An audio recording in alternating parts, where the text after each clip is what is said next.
Olá, sejam muito bem-vindos ao nosso Diário da Leitura de um Defeito de Cor, da grandiosa Ana Maria Gonçalves, ela que agora se tornou uma imortal. Sim, ela faz parte da Academia Brasileira de Letras. Se você não viu o discurso dela, vai lá ver, porque assim, monstruoso.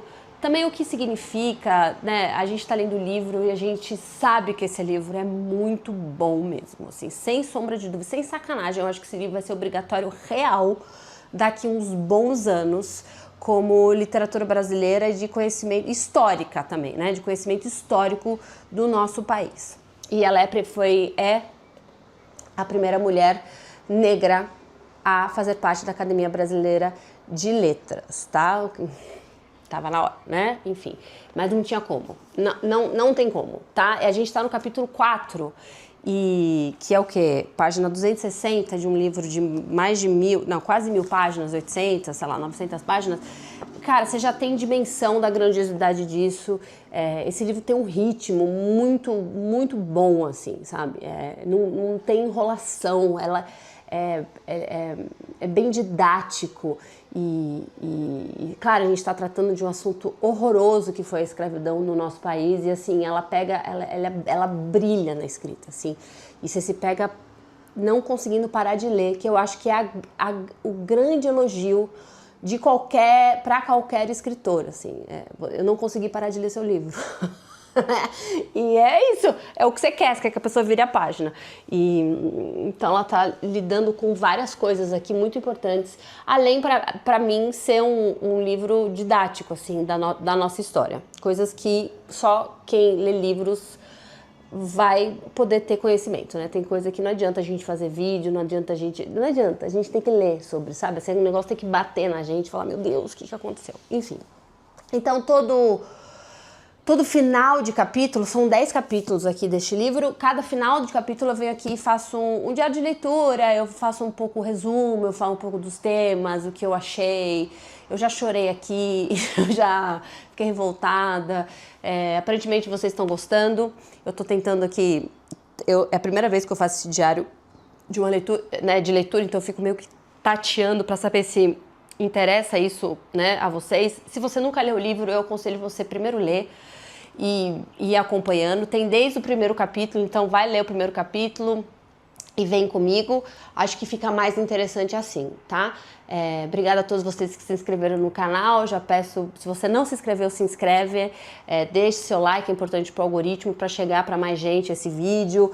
Comenta, se você leu já esse capítulo, vamos conversar um pouco aqui nos comentários, porque tem muita coisa boa acontecendo. Porque agora a sensação que eu tenho, agora no capítulo 4, é que a história meio que deu uma andada, assim, né? Porque a Querinde meio que, claro, olha tudo que aconteceu com ela, tudo que passou, ela meio que agora tá conseguindo andar com as próprias pernas, depois do baita trauma que foi o abuso que ela sofreu e a gravidez, né? A consequência disso. Então, a partir do momento que o Bonjuco, que é o filho dela, nasce, parece que o ritmo fica muito mais rápido da história, assim, tem muitos acontecimentos, tem muito personagem chegando, tem muita informação, ela entrega muita coisa, muita informação até agora. Então, assim, a gente chegou no ápice eu acho que do ponto de virada que vai ter essa história agora, né? Então, tipo, ela já organizou todo mundo, todos os fatos para culminar com um confronto entre ela e a Ana Felipa, que é assim. Então, no final do terceiro capítulo, a gente vê, porque o senhor José morreu, ele foi picado no membro dele peniano por uma cobra, e ele morre. E aí a Ana Felipa, que é a mulher dele, ela acaba vendendo a fazenda e ela acaba se mudando para Salvador. E aí, quando ela descobre que ela está grávida, e a gente tem que lembrar que quando ela descobriu que a Veridiana estava grávida, que era outra mulher preta, escrava, que o José engravidou e depois matou, não, depois, calma aí, ela engravidou, não, já tô matando a mulher tá viva, tá? Peraí. Ela fica com muita raiva, Ana Felipa, porque ela não consegue ter filhos, ela arranca os olhos dessa mulher. E um horror, assim. Então, quando a Querinde se vê grávida, ela entra em pânico, né? Tipo, tudo. E ela entra num estado letárgico, assim. Só que a Ana Felipa, quando descobre, ela entra num lugar meio que de, sei lá, de esse filho é meu. A sensação, tipo, de arrepio que me dá é que ela viu a Querinde e falou, essa criança é minha. E era dela, né? É essa coisa mais chocante, assim, desta frase. Porque os negros escravos eram dos donos, como propriedade. Você não tem a sua liberdade. A sua liberdade é minha. Se uma criança nasce, ainda mais se é o meu marido que fez essa criança com você, ela é mais minha ainda, entendeu? Tipo, é uma coisa... Então, a Ana Felipa fica nessa dualidade, e até Querinde fica nessa dualidade, que a Ana Maria expõe bastante aqui no quarto capítulo. Eu já tô indo pra frente, tá? Nem falei qual é o provérbio do início do capítulo, calma, depois eu retomo. Ela fica nessa dualidade porque ela sabe que é importante pro filho dela ser bem cuidado. E o fato dele ser metade branco, né, e metade preto, dá uma vantagem a ele, escrito bem aqui no livro, e eu já vi 1000 entrevistas de mulheres e homens negros falando que quanto mais que existe isso, que quanto mais clara é a pele, mais vantagem essa pessoa tem na sociedade, e a gente sabe disso, infelizmente. Então o Querinde sabe que a importância desse menino também está sendo criado como uma criança branca. Ela fala, tem uma hora que ela fala assim, meu filho estava sendo criado como uma criança branca. E isso, tanto é que todo mundo ali, depois que ela, né, eu já vou falar da questão do batizado que a Ana Felipa queria e da cerimônia que a mãe quer, claro, porque a criança é dela e a religião é dela e, gente, né, pera lá. Todo mundo fala pra ela, deixa essa criança lá, é importante pra essa criança estar lá, é importante ela ter essa criação, ela tá sendo bem cuidada, ela tá sendo bem alimentada, ela tá tendo uma vivência que ela não teria com você. E não teria mesmo, né? Então, tipo, então é meio que você tem que fazer escolhas. E eu acho que a Querinde aprende, acho que nesse capítulo, que a vida são escolhas. Ela tem que fazer algumas escolhas que às vezes ela não vai querer. E é isso que é a maturidade. E vamos lembrar que essa menina tem 14 anos. É a maturidade chegando um pouco apaulada, assim, né? Porque não tem como não falar que foi delicado tudo que aconteceu na vida dela. Mas vamos lá. O capítulo 4 começa com tudo, como eu já falei aqui, todo o capítulo desse livro começa com um provérbio, aqui em cima, um provérbio africano. Este é sensacional, que é: só quando uma árvore cai, alcançamos todos os seus galhos. E assim, eu fiquei pensando nesse provérbio muito, assim, falando, cara, na primeira vez que eu li, eu falei, cara, isso é muito ruim, né? Quer dizer, a pessoa precisa cair no chão para você conseguir ter posse dela como um todo, né? Assim, e quando na verdade a árvore não tem que cair, se ela cai, ela morre, né? Porque é a raiz dela. Mas aí ao mesmo tempo é a mudança, né? Tipo, é você se forçar. Você não vai conseguir alguma coisa sem ter que passar por várias provações. Então eu fiquei muito brisando nesse contexto desse provérbio e tem muito com o que acontece com ela durante esse capítulo. Então essa criança nasce, o Manjucô, que é um nome que tem um significado muito importante para ela, que o último nome tem a ver com o voodoo da avó, então é uma homenagem à avó, e o do meio peraí que eu já vou ler para vocês. O nome dele todo é Bonjucô Ajamu Dambirã. O Dambirã é o homenagem a Adã, que é o voodoo que era cultuado pela avó. E o Ajamu significa aquele que brotou depois de uma luta. Então, o Bonjucô nasce, ele é um abicu, ou seja, ele é uma criança, é um espírito que vai voltar, né? Ou seja, é uma criança que não vai viver muito e ela tá tentando de todas as formas achar uma solução para essa criança ficar cada vez mais com ela. Ela se apega a essa criança, é óbvio, porque, gente, não existe. É a crueldade de tudo isso, né? Assim, é fruto de um abuso sexual, mas é seu filho, né? E ela acabou se apegando à criança. E quem também se apegou à criança foi a Ana Felipa, como eu bem falou, que queria essa criança perto dela o tempo inteiro, porque era dela, né? A posse é meu, eu sou dono dela. eu sou dono de todos vocês e eu vou batizar ele. Quando ela decide e ela acaba descobrindo que a Ana Filipa vai batizar ele, ela entra em pânico e falando sem condições, preciso achar alguém que faça a minha cerimônia, né, para saber qual é o orixá dele, para dar, porque assim, gente, que eu acho que é a questão mais gritante também aqui, uma das tantas outras camadas que a gente tem, que é a questão da Igreja Católica, tipo, como sendo algo obrigatório para você estar nesse país, né, assim. E até hoje a Igreja Católica é a igreja aqui, né, que tem mais fiéis e praticantes no Brasil, porque também por quantidade de gente, óbvio.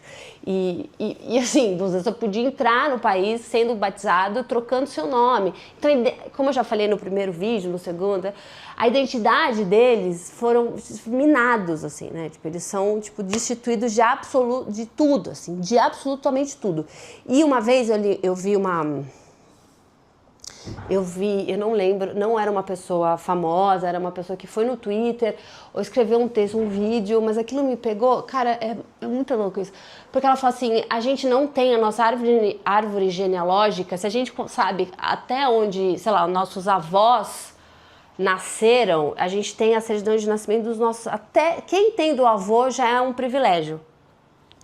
E eu fiquei pensando, por quê? A escravidão terminou abolida, né? Teoricamente, há 137 anos atrás, a minha avó tinha 80, a minha avó tem 90, a mãe dela, é isso. Você não tem, porque eles não tinham, eles chegavam, eles eram destituídos de tudo, você não sabia de onde eles vinham, que cidade da África, que país da África. Né? Que lugar você tá? Não tem isso, entendeu? Então, assim, essa questão me pega demais, assim, vamos batizar, vamos colocar, é obrigatório que seja isso. E eu tenho pavor, assim, por exemplo, eu não sou praticante da Igreja Católica.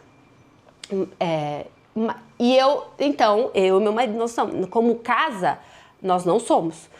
Eu não vou batizar a minha criança. Foi uma questão. Até minha avó, que Deus a tenha, questionou. E eu falei para ela, vó, eu não pratico a Igreja Católica. Não importa, ela falava, Gabriela, ela precisa ser batizada. Eu falei assim, mas vó, eu acredito em Deus, eu acredito em Jesus, tá tudo certo. Eu só não sou praticante da Igreja Católica. Tá tudo bem, né? Então, assim, eu acho isso meio lógico, mas não é. Acho que é um pensamento que às vezes as pessoas passam, né, por esse pensamento. E, enfim, voltando para a história. Então ela consegue achar um babalaô, que é a pessoa que faz isso. Então, assim, aí que começa a confusão. Por quê? Para isso, ela tem que tirar o José, porque a Ana Filipa dá o nome de José, né? Óbvio. E do lado dela, porque, né? Ela vive e tem a cena que a Esméria vê ela tentando amamentar a criança, tirando sempre a criança do peito da mãe, ou às vezes entregando para uma outra pessoa amamentar, que tinha muito isso, né?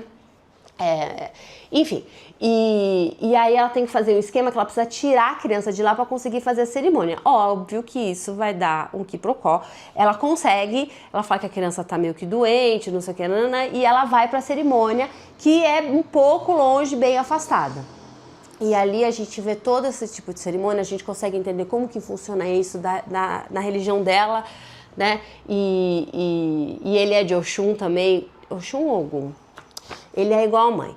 Então, assim, todo mundo abraçando ele, todo mundo feliz, enfim. É um momento muito bonito dela e é aquele momento também que ela sente falta da família, né? E ela sente também a presença da mãe, dos irmãos e principalmente da avó, é um momento bem nostálgico. Aí ela volta para casa, óbvio que a Ana Filipa tá transtornada, porque o padre foi lá, aquele padre lá que tinha o aprendiz Gabriel, que eles eram um pouco namorados, e eles...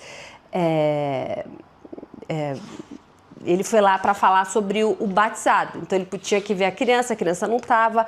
Foi um quiprocó. Eu esqueci o nome do padre, você acredita, gente? Deixa eu achar o nome do padre. O padre chegou e aí... padre notório. O padre chegou e não tá... Bom, enfim, eu sei que ela começa a bater na Querinde. Esse filho é meu, não sei o quê. E aí pega o menino e falando, você é insolente. Além de insolente, falando para ela que além de insolente, ela era irresponsável, que não adiantava tratar os pretos, tô lendo aqui, com um pouco de confiança, que eles logo apunhalavam seus senhores pelas costas, e que eu nunca deveria ter saído de casa sem a permissão dela e ainda levando um inocente. Enfim, isso para dizer que ela é alugada, essa é a palavra, ela é alugada, ela é alugada para uma outra família. Porque ela fala, preciso dessa mulher longe de mim e da criança que ela vai... E foi a melhor coisa que aconteceu com ela. Por quê? Ela é alugada para uma família inglesa. E ela tem um choque de realidade enorme, né? E aí a gente já começa a entender algumas coisas até do nosso próprio país, né? Enfim, e aí ali a gente entende... Primeiro que todo mundo fala inglês.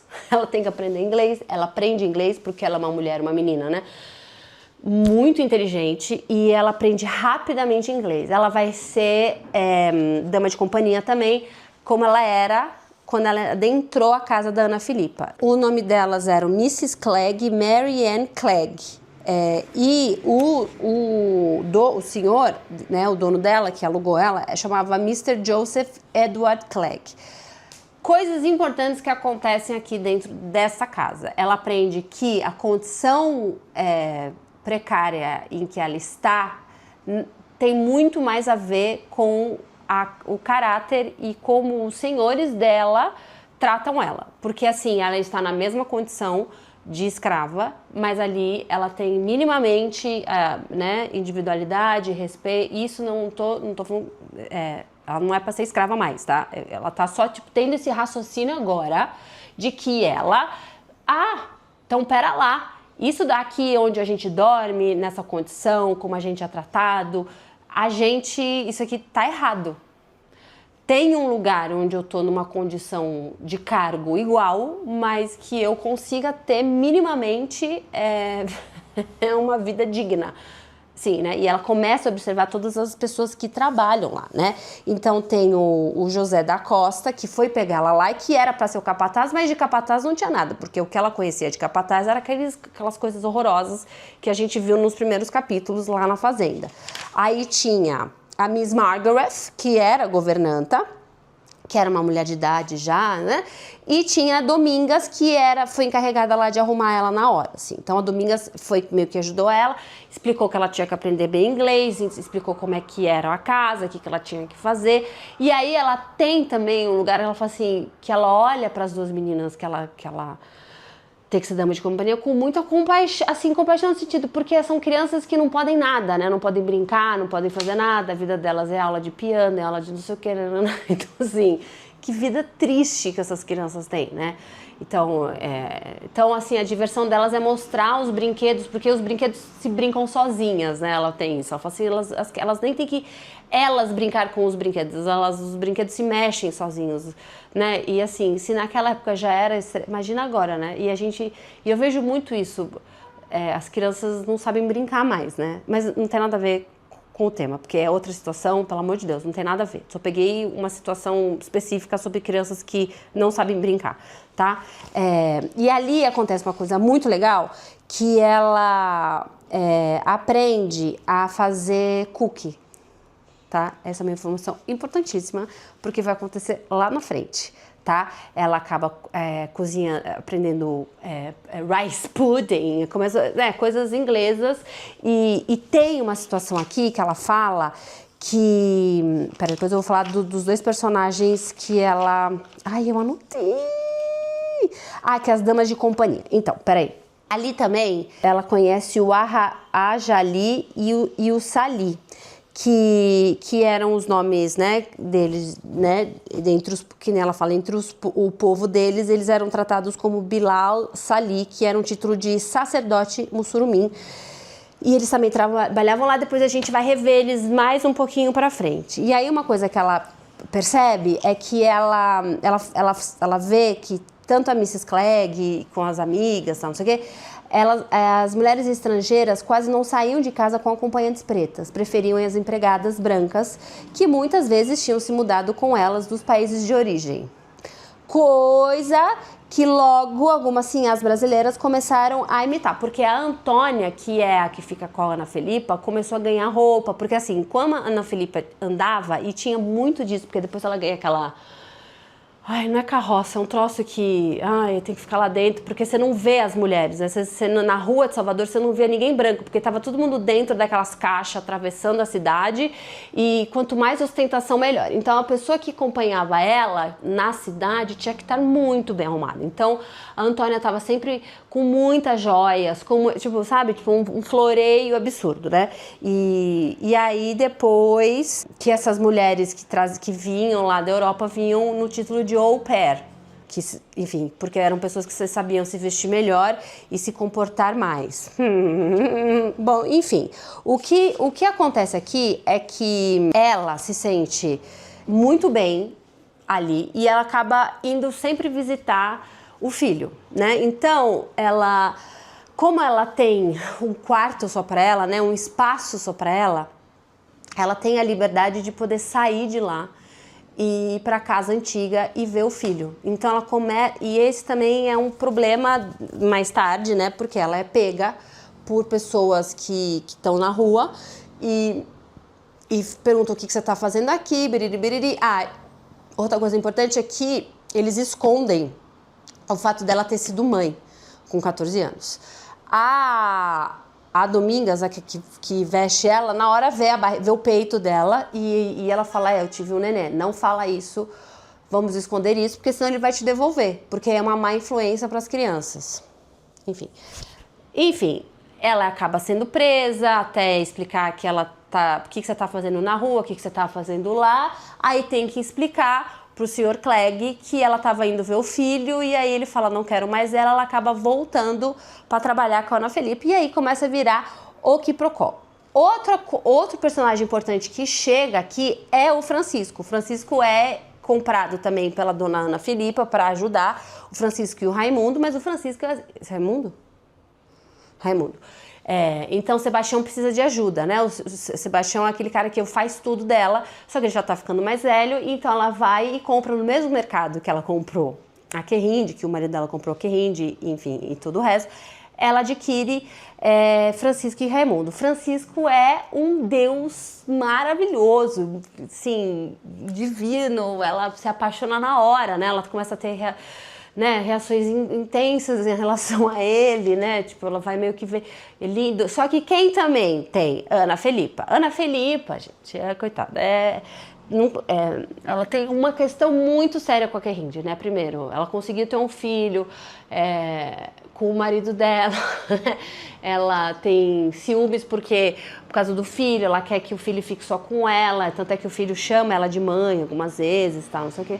Então assim, você vai vendo a panela de pressão já tomar uma proporção, você fala, isso aqui vai explodir, e de fato explode. Começa a ficar uma confusão porque ela vê que o Francisco e ela já estão de tchutchuzinho, entendeu? Tipo, tem um romancinho, eles se beijam, não sei o quê, eles se deitam juntos, tá, não sei o quê, eles vão se deitando na casa, a Ana Felipa vê, e tem um lugar também dela observar, né, tipo, meio voyeira, uma coisa meio bizarra, assim, e aí a Esméria, vendo que vai dar uma né, enorme, vai dar uma confusão enorme, ela fala, por que você não faz ela virar escrava de ganho?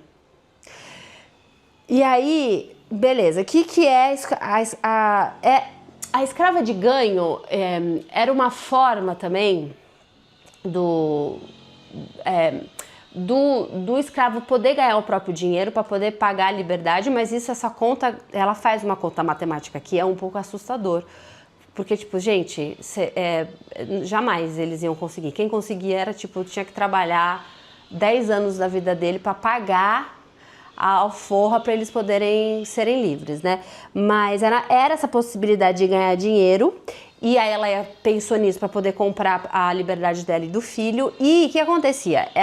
Você ia pra rua e você tinha que, por semana, pagar pra Ana Felipa, pra Sinhá, aqui tá falando R$1.700 por semana. Todo o resto depois disso era seu. E aí, assim, muitos escravos viviam fazendo isso, e aí vendiam coisas na rua, vendiam o corpo, alguns carregavam, no mercado tava sempre alguém, não sei o quê. E ela deu uma semana pra Querinde conseguir achar o que fazer. Então ela ia dar uma semana de bônus, mas na segunda semana você tinha que me dar os R$ 1.700, senão você tava me devendo dinheiro. Entendeu? Então, assim, foi uma forma da Ana Filipa não ver ela só voltava à noite pra dormir e saía de casa o tempo inteiro. E ali aqui começa a questão, porque ela encontra a Deola. A Deola era uma personagem que já apareceu antes e ela estava vendendo coisas na rua. Ela fala com ela, fala, preciso que você me ajude, não sei o quê.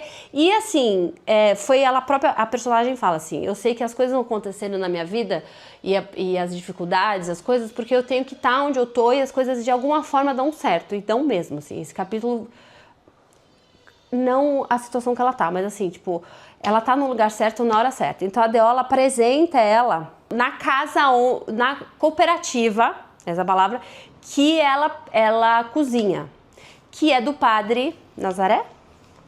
Hens? Não, Nazaré foi... Nossa, padre Hens? Hens. Qual é o nome do padre? Gente, esqueci a Deola e o padre. Bom, tá bom, eu esqueci o nome do padre. Não, padre Hens, chegou aqui. Ele é um padre que veio pro Brasil... mas ele tinha ideias de... É muito louco isso, né? Porque a igreja assim, às vezes quer morrer nessas... Ele tinha ideias muito avançadas, né? Do tipo, todo mundo é igual perante Deus. Umas coisas assim, gente, com muita calma, né? Falando que os negros não tinham que estar nessa condição, que eles eram filhos de Deus da mesma forma. E aí a igreja começou a ficar chateadinha, né? Falar, isso aqui a gente não pode falar. Tá bom? E aí a igreja que ele ia ter, não deram a igreja pra ele, ele ficou meio que descampado. E aí o que acontece? Ele tem essa casa, ele permite que algumas, né, que assim, né, na verdade como é uma cooperativa, não é qualquer, né, eles têm um grupo limitado. Enfim, você pode cozinhar aqui dentro, você pode me pagar se você puder e quiser. Você me dá um retorno financeiro, a quantidade que você quiser. Se você não conseguiu, não tem problema. Quando você quiser me pagar, fica por seu critério, né? E aí foi meio que salva ela começa a cozinhar. E aí eles começam a bater a cabeça para saber, tipo, o que eles vão fazer, o que ela vai fazer. Porque a maioria dos doces e as coisas já existem. E outra, ela tinha um ponto fixo no meio da rua, não podia, não sei o que. Bom, enfim... Eu só sei que ela tem a ideia de fazer o cookie, que ela aprendeu. E só que o cookie é caro, porque os ingredientes não rende muito, né, com os ingredientes que tem, e tem que ser muito caro. Só que ela entende, porque ela vai na rua e ela vê, mano, ela é muito inteligente, ela vê que os pretos não vão comprar as coisas, porque os pretos não têm dinheiro, é o que ela fala. E é o que dá pra ver. Então ela vai até o lugar onde tem. Então ela vai onde tem maioria branca ou os crioulos, né? Que são também pretos nascidos no Brasil e são mixigenados com brancos. Que tem, né, um poder aquisitivo um pouco maior. E aí ela começa a criar uma clientela. Ó, que loucura. E essa clientela vai aumentando e ela começa a ter dinheiro e ela descobre que ela precisa estar mais bem vestida, dela coloca a roupa, compra uma roupa melhor. Quando ela chega com essa roupa melhor, a Ana Filipa fala, não quero mais, não sei o que vergonha, não sei o que lá, e manda ela pra fora de casa, né? Que loucura. E aí ela não tem onde dormir, ela vai desesperadamente até o padre de novo e ela vê que o padre e a Deola estão juntos. Então o padre e a Deola são, como é que fala? Estão romanticamente juntos. E aí eu tenho que falar que vem um amuleto. Eu não sei, eu tenho a sensação que esse personagem vai aparecer mais da forma como ela apresentou. O Amileto Ferreira é um cliente, ele é mulato, e mulato claro, ela descreve assim, é mulato claro, e ele representa um senhor que tá bem doente e não tá mais lá. Então ele pegou um cookie dela e não pagou, falou que ia ver se ia gostar antes, aí o segundo ele conseguiu pegar e na outra semana ele pediu 5 e aí começou a pagar ela. E ela foi meio que perguntar quem era esse cara lá nos Clegs, porque o senhor dele também era inglês. E aí da forma como ela fez isso, eu suspeito que esse amuleto a gente vai ver lá na frente. Quando ela chega na casa da Deola... Não. Pera. Voltando, a Ana Filipa manda ela embora de casa, ela consegue dormir uma noite lá na casa da cooperativa, mas o padre fala, eu não posso deixar você dormir aqui todo dia, porque se eu deixo um, eu tenho que deixar todo mundo, isso aqui vira uma confusão, e também porque ele pega a Deola, então é o cantinho do amor deles, tá bom? Beleza, ela fala muito obrigada, tá tudo certo, e só que ela tá andando na rua, e quem que ela encontra? O Fatumbi. O Fatumbi, que foi o professor dela lá na fazenda, que tava ensinando assim a Zinha Maria a ler, e aí via que ela estava interessada e começou a dar caderno e livro para ela. Vocês lembram que aí ela ia escondendo os livros, não sei o quê, e aí ele acha uma casa para ela adentra essa residência dos Mussurumins, e aí a gente já começa a entender para onde vai essa história. Então ela começa a conhecer, aí vem o Ajali lá, os outros dois da casa dos ingleses que ela vê lá na casa, que eles se encontram, né? É uma comunidade que se acolhe, é um outro mundo que ela adentra e ela observa muito bem, enfim, e ele acaba achando uma casa para ela. Eles conseguem essa casa para eles, ela vai ficar lá, porque cabe mais um e tá tudo certo, ela só precisa pegar o tabuleiro que ficou na casa para ela continuar trabalhando. E aí, ela termina com uma frase muito bonita, que é: quem tem amigos tem todo o resto que merece ter. E foi que ela fala, e o que eu pude comprovar em muitas outras ocasiões. Então daí a gente vai ver esse ponto de virada, porque o que ela vai fazer agora na cabeça dela? Ela vai ganhar o dinheiro para a liberdade dela e do filho, para cair fora, né? Que ela não aguenta mais, agora ela tem que tirar o filho da Ana Filipa. A Ana Filipa tá revoltada, esse filho é meu, você não compra. E aí eu quero saber como que ela vai fazer para convencer ela a vender o filho para ela de novo, entendeu? Tem isso. Então, assim, não sei. Tô prevendo algumas coisas aqui. E o provérbio do capítulo 5 é: se alguém corre através de um espinheiro, ou persegue uma cobra, ou foge dela. Ou seja, está numa situação desesperadora, tá bom? É isso. Que livro, cara, que livro. Esse capítulo correu, assim, e eu percebi que o ritmo já deu uma aumentada e eu gosto também. Achei sensacional. É isso. Espero que vocês tenham gostado. Deixa o like, seu comentário. Eu sei que eles estão bem longos, esses vídeos, mas assim, é o perfil do YouTube. E eu acho que cabe aqui a gente ficar falando um pouco mais sobre esse livro. Tá bom? É isso, um beijo. E eu espero que até segunda que vem eu consiga falar sobre o capítulo 5. A meta é eu terminar esse capítulo essa semana. Veremos, com muita calma, tá bom? Um beijo, deixa o like, seu comentário, me siga no canal. É isso, beijo.